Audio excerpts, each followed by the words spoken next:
दिवाली के पटाखों के बनने का सच जानकर आपके पैरों के नीचे से जमीन खिसक जाएगी। पटाखे कैसे बनाए जाते हैं आज लाइव अपनी आंखों से देख लो। नंबर 5, सुतली मेकिंग। सुतली बम सबसे खतरनाक पटाखों में से एक है और जब इसे फोड़ा जाता है तो यह आवाज भी काफी ज्यादा करता है और आपने ने भी कभी ना कभी इसे जरूर फोड़ा होगा। तो चलिए जानते हैं फैक्ट्री में इसे कैसे बनाया जाता है। आपको बता दे, सुतली बम बनाने के लिए सबसे पहले कार्डबोर्ड के छोटे छोटे बॉक्स को लिया जाता है और फिर उसमें बारूद को भरा जाता है। फिर बारूद भरने के बाद उन बॉक्स के ऊपर नारियल की रस्सी को लपेटा जाता है जिसे हम लोग सुतली कहते हैं। और आपको बता दें कि जब बम के अंदर भरी हुई बारूद बाहर निकलने की कोशिश करती है तो यही सुतली उस बारूद को रोक कर रखती है और यही वजह है कि जब यह बम फूटता है तो काफी ज्यादा बड़ा धमाका होता है और इसी सुतली की वजह से इसे सुतली बम के नाम से जाना जाता है। जब सुतली बम के ऊपर अच्छी तरह से लिपट जाती है तो उसे हरे रंग से रंग कर सूखने के लिए रख दिया जाता है और सूखने के बाद उसमें छेद करके बारूद वाले धागे को डाल दिया जाता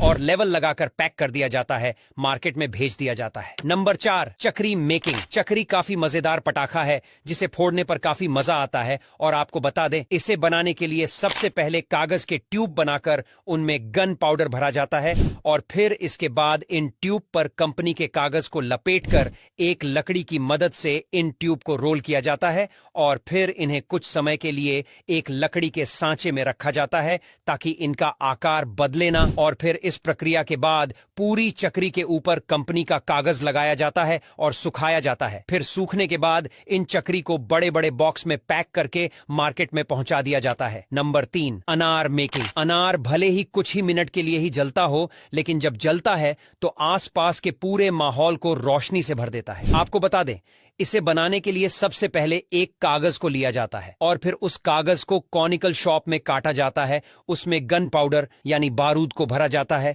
और फिर इस कार्डबोर्ड पर एक कवर लगाकर मिट्टी से पैक कर दिया जाता है ताकि इसका बेस मजबूत हो जाए और बारूद बाहर ना गिरे। और मिट्टी वगैरह लगाने के बाद इस अनार को सूखने के लिए रख दिया जाता है जिससे यह और भी ज्यादा मजबूत हो जाता है। जब यह अनार सूख जाता है तो उसके ऊपर होल करके इसमें फ्यूज को फिट कर दिया जाता है और इसके ऊपर लाल पेपर को रेप करके कंपनी के स्टिकर्स को लगाया जाता है और इस प्रक्रिया के बाद फाइनली अनार बनकर तैयार हो जाता है। Number 2, red crackers making. इन लाल पटाखों को शायद ही कोई ऐसा हो जिसे फोड़ा ना हो, क्योंकि यह लाल पटाखे कम पावर से लेकर हर एक रेंज में अवेलेबल होते हैं और ये इतने ज्यादा महंगे भी नहीं होते हैं। और आपको बता दें, इन पटाखे को बनाने का प्रोसेस भी काफी ज्यादा अनोखा होता है। सबसे पहले इन्हें बनाने के लिए लाल पेपर को एक मशीन में डाला जाता है और बता दे, यह मशीन इन लाल पेपर को काटकर गोल रोल में तब्दील कर देती है। यह रोल लगभग 1 फीट तक लंबे होते हैं और उनके बंडल बनाकर रख दिए जाते हैं। फिर एक कटिंग मशीन